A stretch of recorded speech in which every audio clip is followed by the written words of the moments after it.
La démocratie. Beaucoup disent que ce mot a perdu de son sens, qu'il veut tout et rien dire. Mais pas pour toi, si t'es en prépa scientifique, la démocratie c'est pas simplement une histoire de peuple ou de liberté. Non, pour toi la démocratie c'est le thème de français philosophie de cette année. Et c'est potentiellement le truc qui peut te faire rater tes concours, surtout quand tu te rends compte que même avec toute la bonne volonté du monde, tu ne comprends rien aux œuvres. What the fuck? Sans parler du fait que tu auras de moins en moins de temps dans l'année avec toutes les autres matières. Donc en fait, il te faudrait quelqu'un qui te vulgarise tout ça de manière claire et structurée. Dans cette vidéo, je vais t'expliquer comment procéder pour éviter les erreurs et pour gagner du temps sur le thème de cette année. Je ne sais pas toi, mais moi, quand j'entends le mot démocratie, ça me fait penser à ça. C'est la démocratie, c'est le peuple qui a le pouvoir. Bon, les mecs au ministère de l'Éducation se sont peut-être un peu inspirés des actualités pour trouver leur sujet. Et c'est sympa, tu pourras réfléchir sur les enjeux de la démocratie et de notre place dans la société en tant qu'ingénieur. Parce que c'est notre projet! C'est donc un sujet intéressant où tu peux facilement te sentir à l'aise. Mais c'est justement le problème, car tu peux facilement dire des choses qui risquent de ne pas coller avec les exigences des épreuves. En plus de ça, il y a beaucoup de sujets un peu touchy, ce qui fait que le terrain est miné. Donc si tu t'embarques dans des explications douteuses ou si par malchance tu commences à titiller les opinions politiques du correcteur, eh ben tu risques de te faire éjecter à n'importe quel moment. Allez manifester hors de cet hémicycle, s'il vous plaît.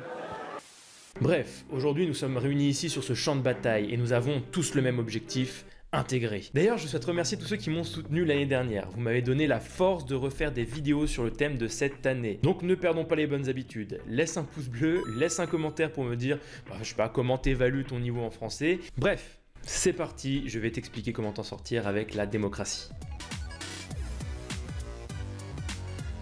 Je pense que tu es déjà au courant de ce qu'il faut lire cette année, donc je ne vais pas m'éterniser là-dessus.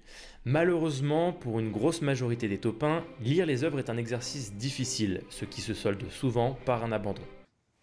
Donc je l'ai déjà dit dans une de mes premières vidéos, ce n'est peut-être pas le bon plan de commencer par lire les œuvres. Bon bah si t'es chaud et que tu aimes lire, il ne faut pas te priver.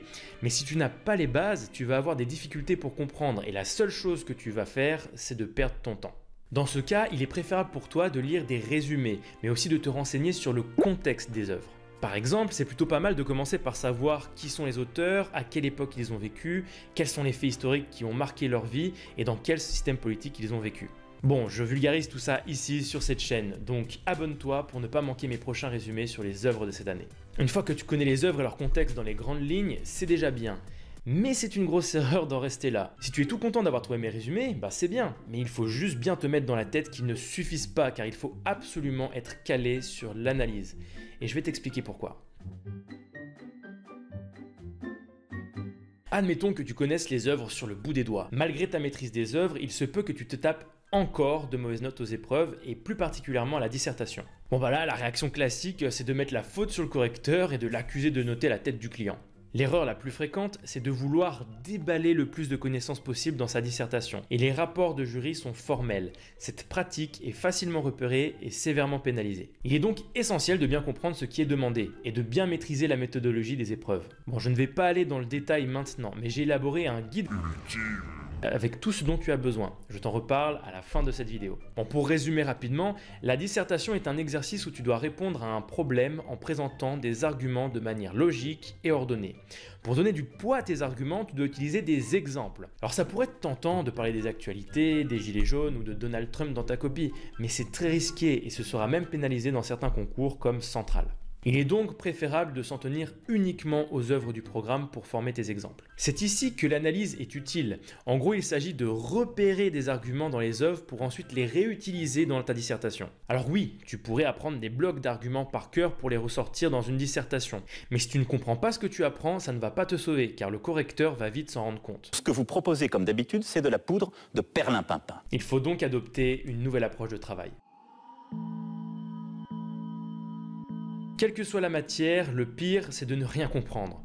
En français, ça provoque des blocages quand tu es devant ta copie. Pour la dissertation, tu peux avoir du mal à problématiser le sujet ou à trouver un plan satisfaisant. Pour le résumé ou la contraction de texte, tu peux te perdre dans le texte et tu vas finir par contourner les idées importantes.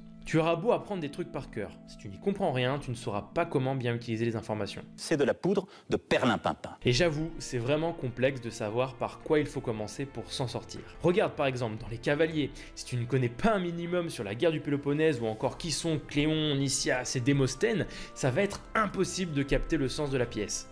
Et même sans parler des œuvres, il y a tout un vocabulaire à comprendre, et rien que le mot démocratie, c'est un bordel pour le définir correctement. C'est pour cette raison qu'il faut adopter la bonne stratégie d'apprentissage. Bon, je pense que tu l'as compris, la pire façon d'apprendre, c'est d'apprendre des trucs par cœur sans comprendre.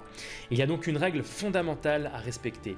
Il faut que tu te focalises sur l'essentiel. Et pour cela, il faut commencer par corriger la prise de notes en cours, car en prépa, beaucoup sont victimes de ce que j'appelle le syndrome de la photocopieuse. Ils passent leur journée entière à recopier mot pour mot ce qui est au tableau, sans rien comprendre. Et donc ce sera beaucoup plus productif d'écouter en se forçant à ne pas recopier, poser des questions et prendre des notes synthétiques en utilisant tes propres mots. Une fois que tu as tes notes, il faut les organiser de la bonne manière et les mettre en relation avec les œuvres pour que tu puisses directement réutiliser les arguments dans ta dissertation. Tout ça, tu peux le faire par toi-même, mais ce n'est pas toujours évident de s'en sortir tout seul. Si tu veux de l'aide, j'ai ce qu'il te faut. L'année dernière, mes résumés ont sauvé pas mal de monde, mais j'ai reçu des centaines de mails qui me demandaient de faire l'analyse des œuvres. Malheureusement, je n'ai pas pu vous fournir ce contenu, et je m'en excuse. Mais cette année, ça va changer. Wow. Alors je te rassure, ce n'est pas un jeu concours pour te faire gagner des livres que tu ne liras jamais. Perlimpinpin. Non, comme tu le vois, j'ai beaucoup lu et je suis en train d'élaborer un programme complet qui va te permettre de faire décoller tes notes en français philosophie. Je vulgarise tout, l'analyse, les citations, la méthodologie, tout ça avec des images et un programme de révision dans le but de te faire gagner du temps et de mettre toutes les chances de ton côté. Je tiens à être transparent là-dessus, ce programme sera payant car j'ai investi beaucoup de moyens et de temps pour que ce soit nickel. Mais ne t'inquiète pas, je te propose déjà un maximum de ressources gratuites. Donc dans un premier temps, je te conseille d'aller voir mes résumés directement sur YouTube et de télécharger les fiches schématiques qui vont t'aider à mémoriser les œuvres. Et vu que les résumés ne suffisent pas, j'ai aussi élaboré un guide gratuit où je t'explique les éléments essentiels pour réussir en français philosophie. J'ai appelé ça le guide ultime du français en prépa scientifique et tu peux y avoir accès dès maintenant en cliquant sur le premier lien dans la description. Je te dis à très vite dans les prochaines vidéos.